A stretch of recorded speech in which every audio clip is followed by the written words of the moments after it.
Hello, everyone. I want to talk about the application of behavioral economics to sustain engagement. And we're going to jump right in with a fundamental observation that most people don't do what it takes to stay healthy. I think we're all aware of this, whether it's biting into a quadruple cheeseburger or grabbing a smoke with our colleagues during break, or at the bottom graph over here, you see basically a persistency curve of those individuals that are supposed to be taking statins for a couple of different reasons. The bottom curve are those individuals that have been taking it for primary prevention, but the top two curves are for those individuals that have actually had a coronary event of some sort, whether they have had a heart attack or they've actually been diagnosed with coronary artery disease. Regardless of the population, you can see a significant drop-off over the course of a year. You have usually at the end of approximately a year, you have about 50% of the individuals continuing to take their medications. And so whether it's the diet or exercise or smoking or medication adherence, most people don't stick with those actions that they need to do to stay healthy, even though it's going to cost them their life. And so here's some data to show that individuals that stop taking their medication 12 months out after they've been released from the hospital from a heart attack are, number one, more likely to stop their medication. If they actually do stop their medications, they're 2 to 5 times more likely to die as a result of it. So we have a disconnect here. We have the observation that most people don't do what it takes to stay healthy, despite the fact that not doing so is going to cost them their life. So the fundamental question is why? Why is that the case? Doesn't seem right. So to begin answering this question, we're going to actually show you an optical illusion. I'll just tell you right out that this is an optical illusion and ask you the question, which box is a darker shade of gray, A or B? So you can see over in the graph that there's a box in the upper corner that's marked A, and the right in the middle you see B. And just look at this illusion. And I'll just tell you again, this is an illusion. What you're thinking you're seeing is actually not the case. And despite me telling you that and asking you the question, which is a darker shade of gray, A or B, most people, when they're asked this question, actually respond, it's A. A is darker than B. And it just turns out that that's not the case. A and B are actually the same shade of gray. And the way to convince yourself of this is to draw a line between A and B that's of the same shade of gray as A and B. And so we're going to go ahead and do that. So look closely at the area between A and B. So I just drew a line, basically a rectangle between A and B, and I'm going to go back and forth a couple of times. And once I do that, I think a lot of you are able to see that A and B are indeed the same shade of gray. So this is one of the many optical illusions out there. It's just a simple way to demonstrate that what we often perceive to be reality is just simply not that way. Here's another more practical example to demonstrate this. It's called the Ultimatum Game. And the way we play this is as follows. I was given $100 and was told to share it with you. So imagine I'm playing with you as an individual right now. And I'm going to propose a split. Now, if you can, so you've got two choices. You can either accept my proposal or you can reject it. If you accept it, then we each get to keep our share. And if you reject it, then neither of us is going to get anything. Okay, so I'm going to dig into my pocket and I'm going to propose a 50-50 split. So I've got $100 and I'm going to give you 50. I'm going to keep 50. So ask yourself whether this is something you would accept. And a lot of you would say yes. Yeah, that makes sense. That's fair. 50-50. But if I change it a little bit and I say, well, on second thought, I'm actually going to give you only $10. I'm going to keep the 90 myself. So somebody gave me $100 and told me to split it any which way I want, and I'm going to give you $10 and keep the 90 myself. Now, how does that sound? Would you accept or reject it? Well, it turns out that 70+% of the population would actually reject this bid. And the most common reason people give when we ask them why is because they say, oh, it's just not fair. It doesn't sound fair. It strikes me as just simply unfair.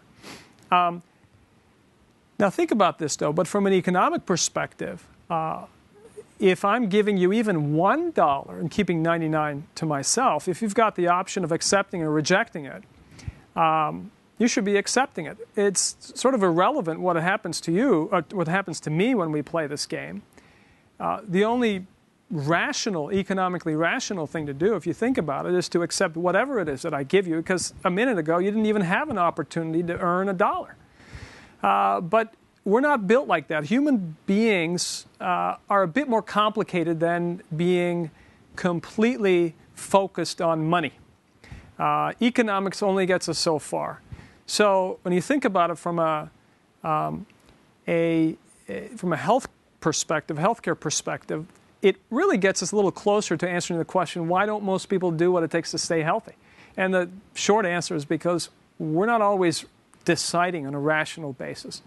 We're not always making rational decisions. And there's actually a field, as many of you probably are familiar with by now, called behavioral economics, which is the study of seemingly irrational decision-making.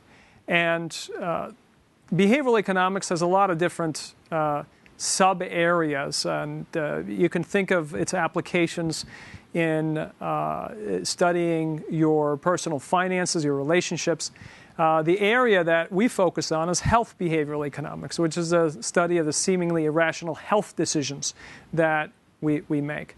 And there are, in essence, three key observations that can be made from health behavioral economics. The first is that the judgment and decision-making about health behavior are really clouded by cognitive biases that each and every one of us are influenced by.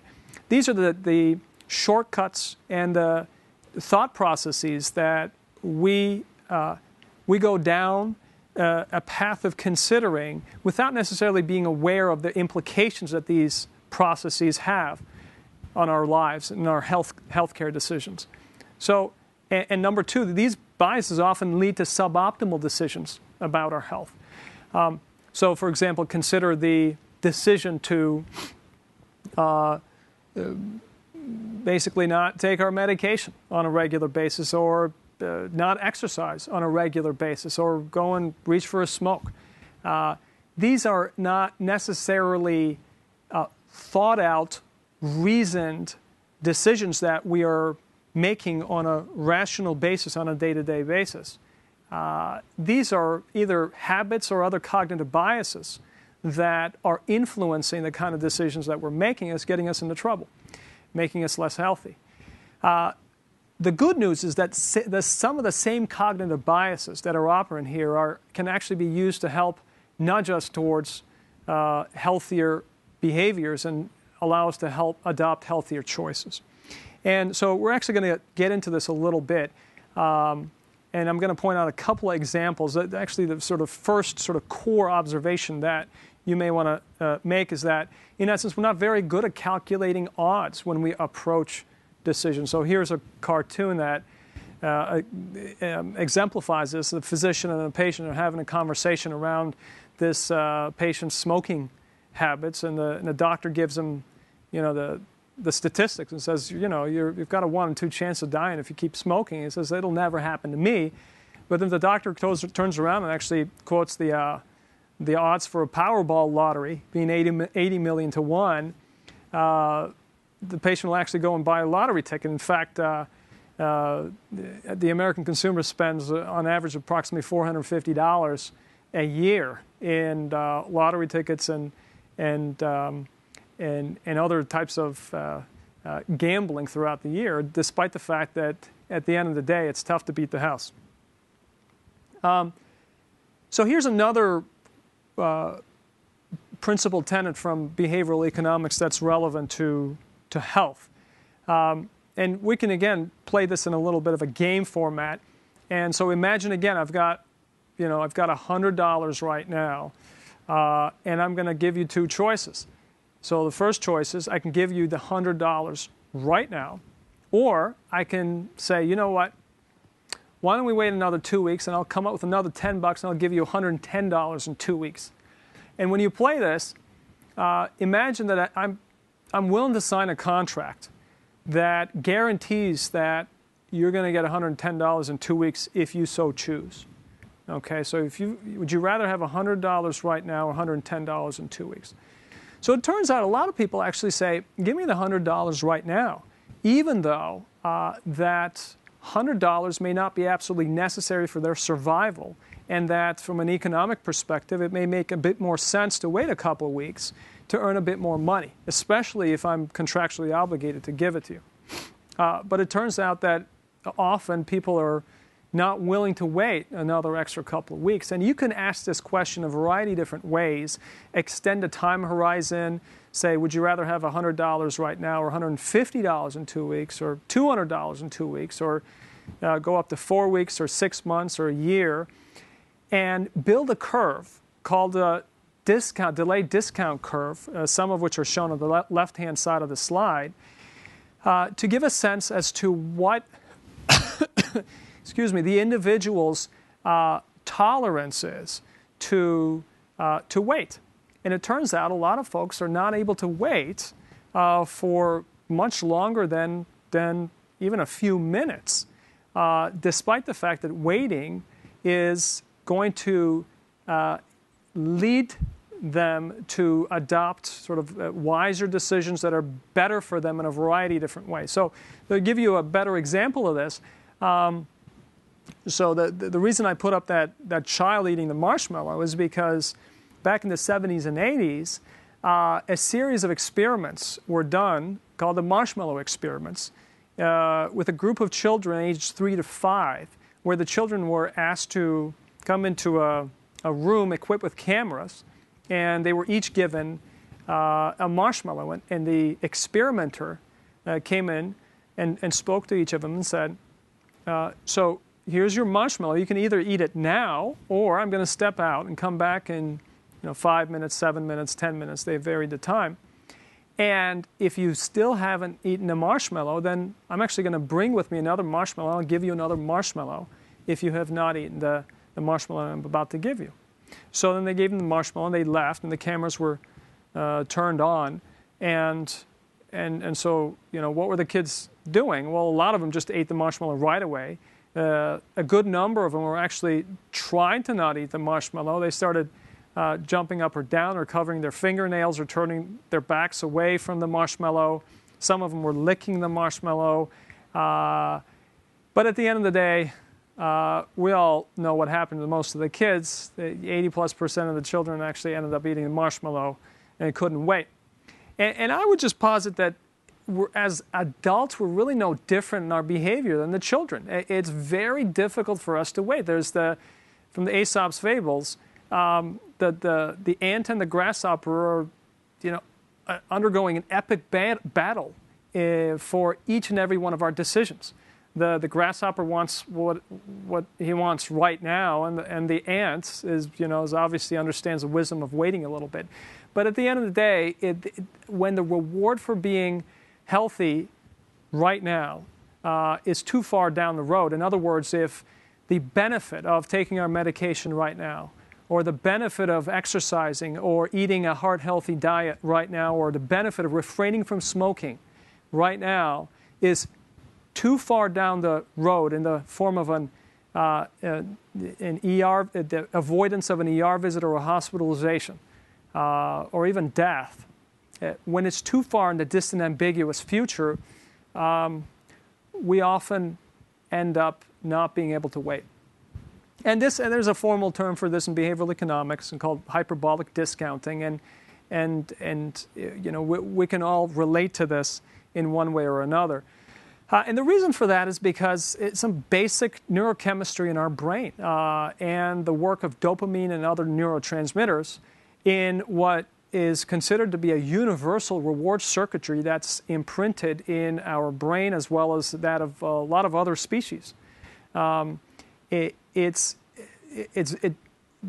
networks are incredibly powerful, and when they fire and release these neurotransmitters, they're able to activate certain pleasure centers in our brain that are very similar, in fact, in some cases identical to the same networks that become activated when we have sex, or when we eat chocolate, or even during the rush of cocaine. The same networks get activated. So to give you an example of this, here's an individual that's confronted with a choice that many of us are confronted with on a daily basis, to eat healthy or to reach for that chocolate cake. The chocolate cake in the upper right-hand corner versus the desired behavior, which is biting into the apple when we're hungry.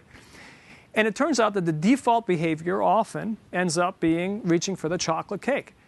And the reason for that is because when we bite into that chocolate cake, what happens? Well, our taste buds become activated and send signals to the reward circuitry in our brain that releases dopamine in the pleasure centers and makes us feel good. And that almost instinctively gets us to bite yet another bite in the chocolate cake, and another, and another, and another. It's a self-reinforcing mechanism. It's incredibly powerful. So what happens when we bite into the apple? Well, really nothing, right? There's absolutely nothing from a neuroeconomics perspective that gets activated. It's bland tasting, and often we have to sort of perceive the overall benefits down the road of eating healthy right now and biting into that apple in order to finish the apple, and then, continually choose to bite into the apple instead of the chocolate cake on a regular basis. It's very difficult for the apple, from this context, to compete against the chocolate cake. So in order to give yourself, as the apple, any sort of fighting chance to compete against the chocolate cake, you've got to somehow link some degree or some sort of reinforcement with the apple. And so when we think about reinforcement, we think about it from both in the context of economic as well as non-economic. When we use the word incentives, we often, I think, in the sort of the employer and health, the health plan world of thinking about incentives, often it's associated with monetary and financial incentives, but we take a broader view and actually end up using the word reinforcement in general terms to think about incentives, both from a monetary perspective, yes, but also from the perspective of, well, an appeal to one's sense of competitiveness or appeal to one's sense of social belonging, as was discussed earlier.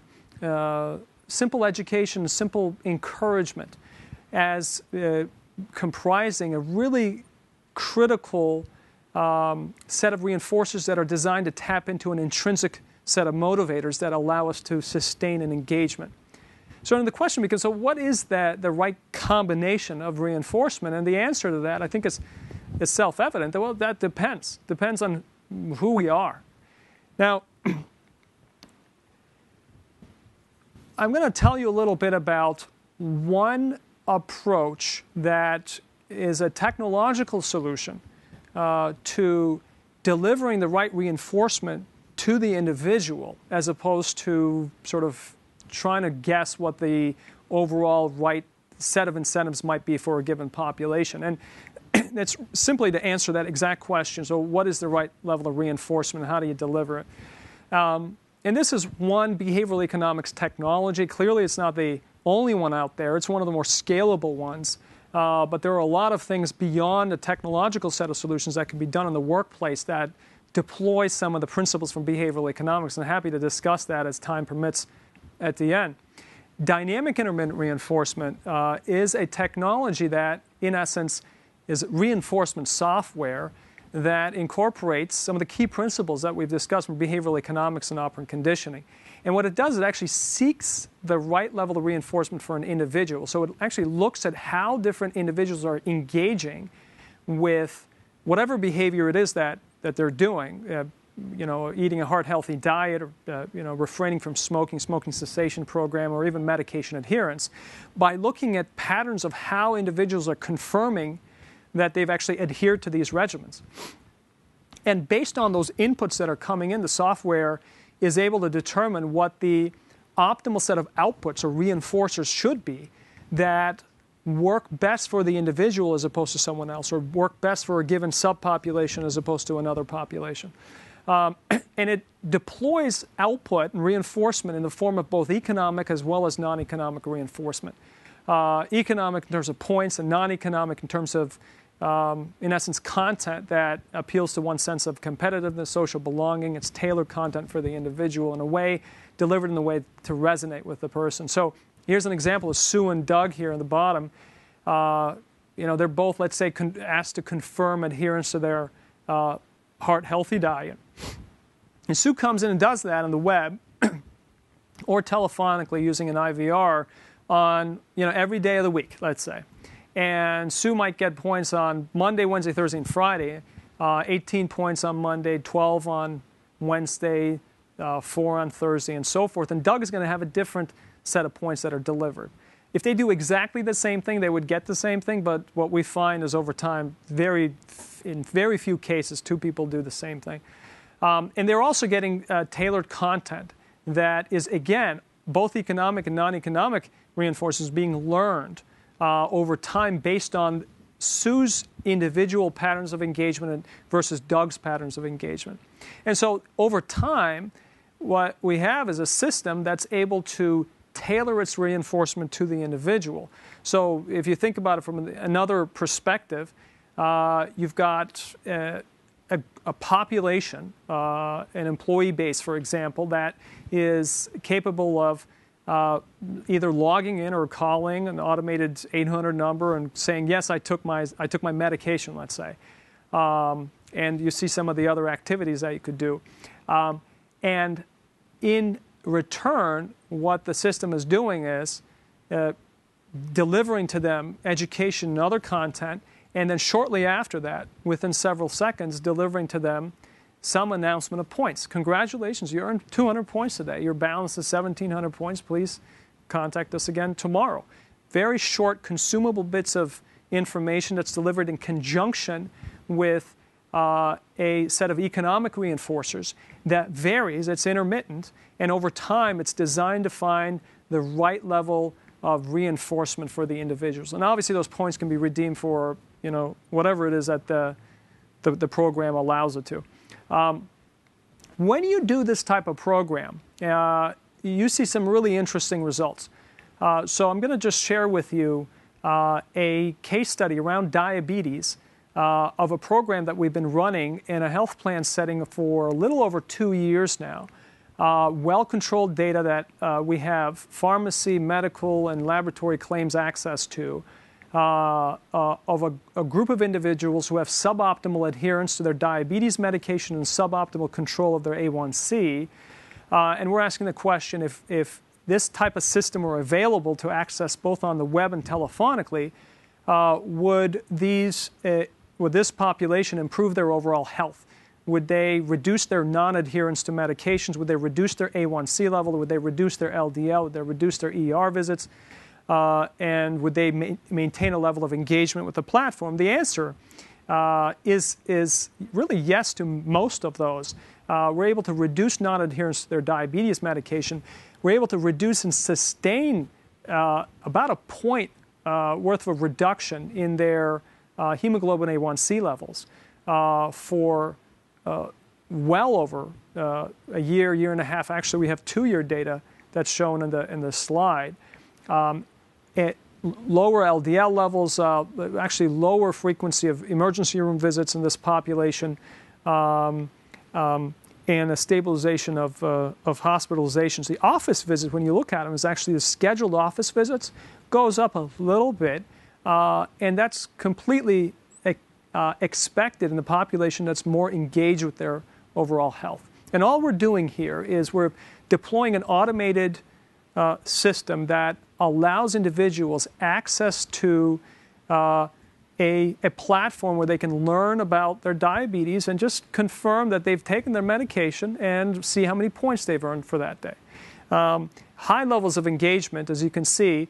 There's regular and continued engagement with the platform.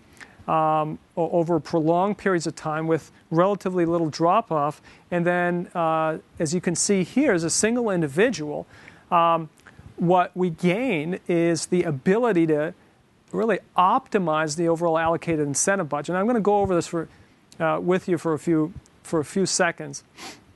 This is a single individual from the program that whose 3-month engagement profile is plotted. And the red line is a proxy for their overall level of engagement.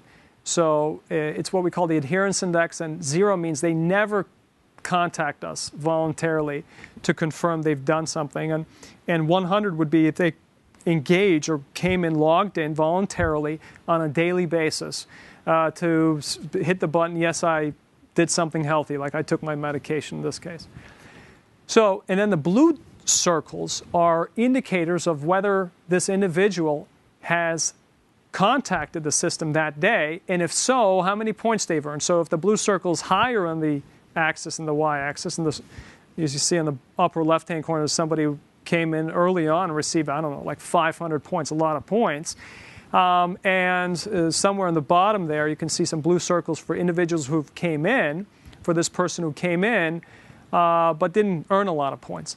So now look at what's happening. So here's this individual starts off with a relatively moderate level of engagement. And over time, you can see that the red line is steadily going up. There's some dips here and there, but over time, they're becoming more and more engaged. And look at what's happening to the overall distribution of the blue circles. The blue circles are going down, right? So the average calculation, the average cost of delivering the intervention is going down. It's not going down continually. There's a lot of bumps up and down because the platform's delivering intermittent reinforcement.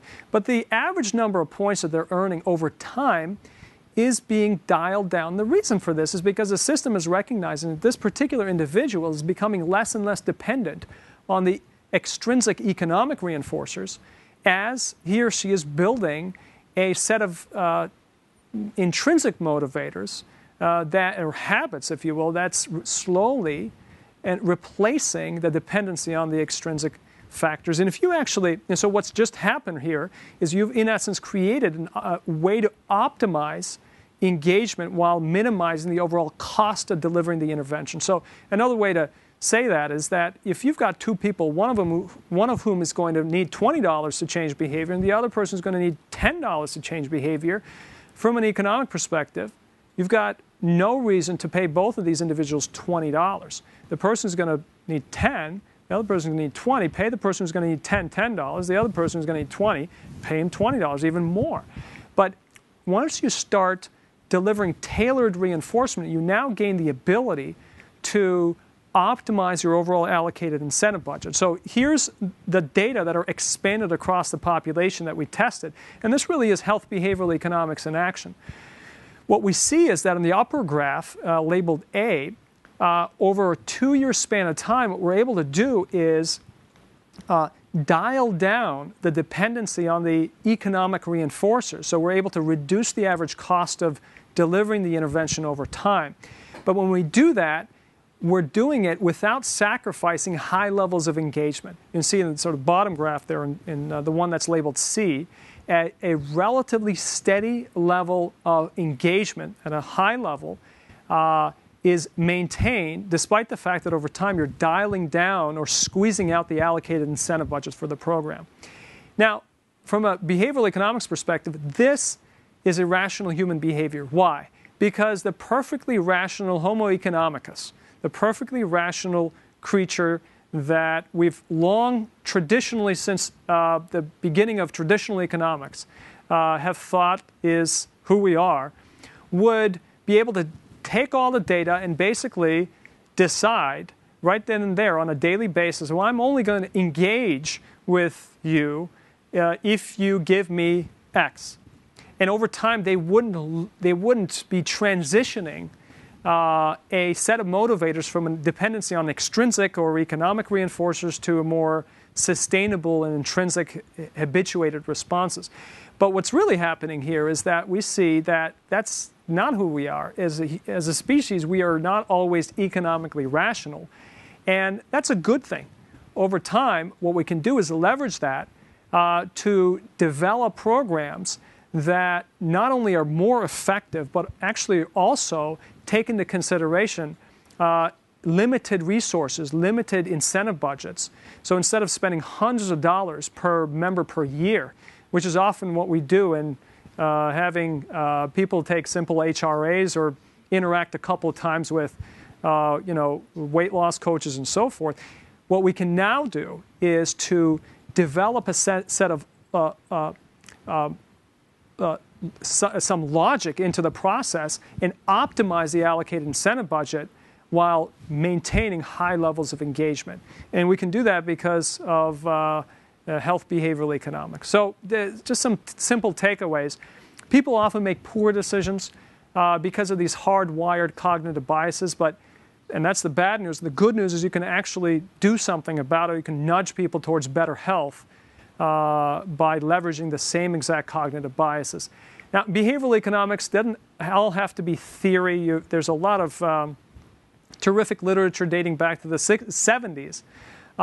In the academic literature, some really neat academic studies that have been done, but I would just posit that there are ways to apply and scale up at large populations some of these principles from behavioral economics and health behavioral economics by the use of technology. And we just wanted to share with you over the last couple of slides one of these technologies that we call dynamic intermittent reinforcement. We feel that it can be, and in our hands has been, a useful tool to improve adherence to medication as well as other health behaviors. So with that, I will stop and take some questions. So now I will read the questions back, and I will then answer them. Yes. So number one, can employers use this incentive model? Well, yes, absolutely. The technology is available. The technology actually comes from a company that I helped co-found back in 2006, and it was acquired by Healthways in 2009 and is now available for medication adherence and then over the next year for other health behaviors as part of a technology platform called Embrace. And this technology is absolutely available and be able to be used by employers that are interested in using this type of innovative incentive model. Next question. Have you used this incentive model with adolescents? The answer to that is no. We've had a lot of discussions internally about the use of this type of approach. Clearly, the science of a token economy has been around for a very long time in getting children and adolescents to change behavior through the use of token incentives. And as the father of a 3- and 6-year-old, I can tell you definitively that it's very powerful in changing behavior. You got to be a little careful so it doesn't backfire. There's a lot of science that's gone into it, and still a lot of debate as to whether this type of extrinsic reinforcement may somehow take away from the overall intrinsic love for learning and engagement that children may be in the process of developing. But that said, there are applications of this type of approach that have been shown to be very powerful in changing behavior in adolescents as well as children. Next question. How can you determine the right incentive level for each person on a... Can we scroll up a little bit, or is that the end of it? Oh, on a large scale. Yes. Okay. Well, so as we talked about a little bit, if you automate the process and if you automate the learning, as we feel we've done through this type of software, you can actually, you don't really have a limit to the size of the population that can benefit. In fact, the larger the population, the quicker the learning, because you've got more data points that are coming in. And in essence, it's an iterative process. The behavioral algorithms that we're using actually become a hastened, iterative process of learning. So it's actually more beneficial that it's actually a larger population. So it's very scalable. There are a lot of approaches out there that I very much respect and I actually feel have a lot of potential and have some data backing them. The only problem ends up being that most of the time they tend to not be as scalable. And the reason is because of some constraints around the ability to deploy these kinds of solutions in behavioral economics. If you have a technological solution that's scalable, often you in essence have created the ability to reach many, many people that can be very effective. Next question, when do incentives backfire? It's a great question. The incentives, I think, incentives can backfire when they're not appropriate for the individual that's receiving them.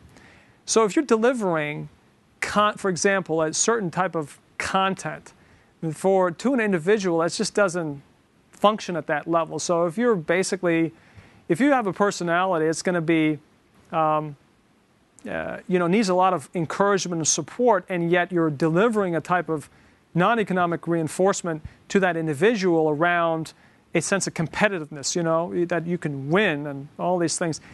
That can actually backfire. So there's a lot to be said about delivering personalized reinforcement from a non-economic perspective. From an economic perspective, it's less of an issue.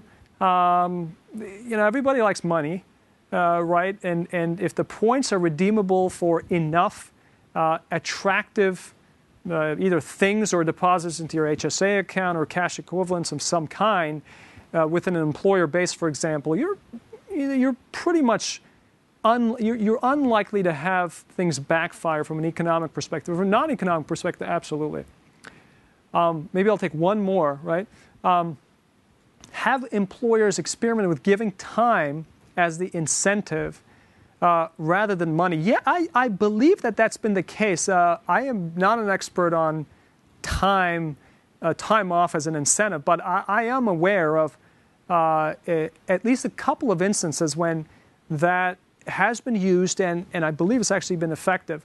But we'd be happy to get back to the person who's posing that question with a more detailed answer after the fact. I just can't reference the study for you. So with that, I will end. Thank you all very much, and introduce my colleague Nikki Dugan, who's going to be coming up next. Thank you.